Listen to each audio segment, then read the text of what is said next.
Today, we're diving into a really shocking murder case that, for a while, seemed almost unsolvable.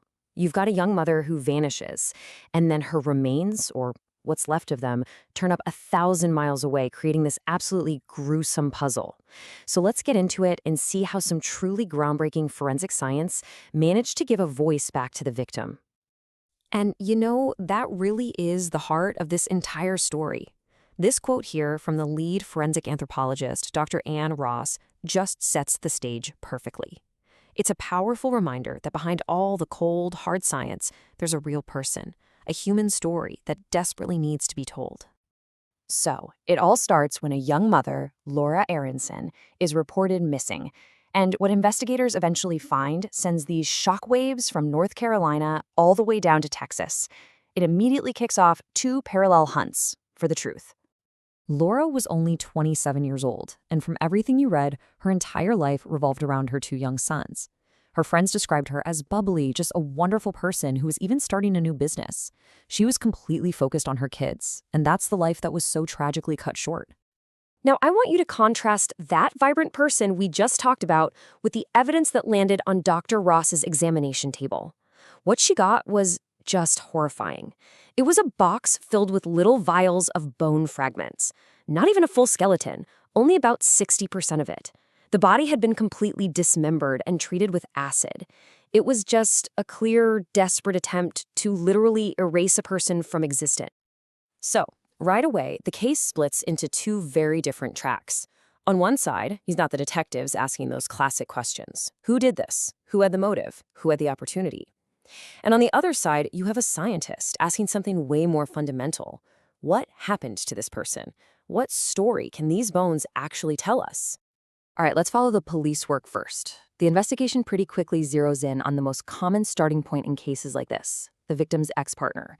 In this case, a man named Grant Hayes, who Laura was in a really bitter custody battle with.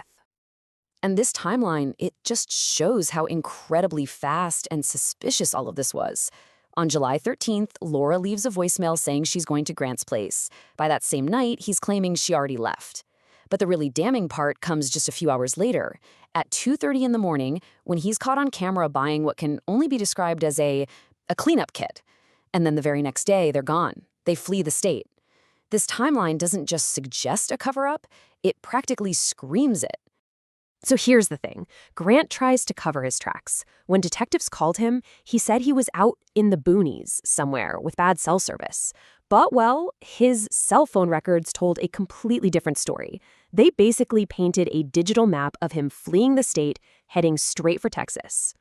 And once they get to Texas, their behavior just gets weirder and weirder. They show up unannounced at Amanda's sister's house and start asking these bizarre questions about things like hog pens and whether there were alligators in a nearby creek. Then they're seen pouring muriatic acid, a really corrosive chemical, on the property. Amanda's even caught on a hidden camera dumping it. It was just one incriminating action after another. Okay, so let's switch gears and go back to the lab. While the detectives are out there following this very human trail, Dr. Ross is back in her lab facing bags of bone fragments, trying to solve an entirely different kind of puzzle. Now, for anyone who might not know, forensic anthropology isn't just about identifying bones.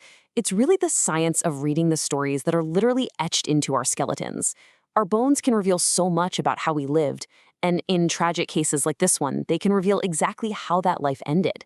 Dr. Ross's job was basically to be an interpreter for evidence that couldn't speak for itself.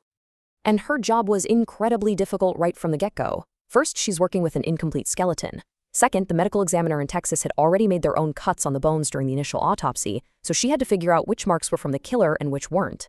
And finally, she had to try and identify what kind of weapon was used for the dismemberment based on the very, very few marks she had to work with. And this is where it all comes together. This is where the police work and the science start to merge in this really powerful way. A discovery back at the suspect's apartment, combined with a new piece of evidence from Texas, leads to a truly groundbreaking moment in the case. So, back in Raleigh, investigators find a manual for a skill reciprocating saw. That clue leads them straight to Walmart, where they pull the security footage from 2:30 a.m. on July 14th. And there he is, Grant Hayes, shopping. It is honestly chilling to watch because he's just methodically picking out not just the saw, but everything else on this list, what the prosecutor later called a cleanup kit. So this is it, right? This is the million-dollar question for the prosecution. They've got a suspect buying a saw, and they've got a victim who is dismembered by a saw. But just having a suspicion isn't enough to get a conviction in court. They had to prove a direct physical link between that specific kind of weapon and the marks on Laura's bones. And the answer came from two huge developments. First, investigators down in Texas found one of Laura's femurs. That's the long thigh bone. And it was much better preserved than the other fragments. This gave Dr. Ross the perfect surface to analyze. And what she did with it? It was just brilliant. This is the breakthrough. Dr. Ross sets up an experiment.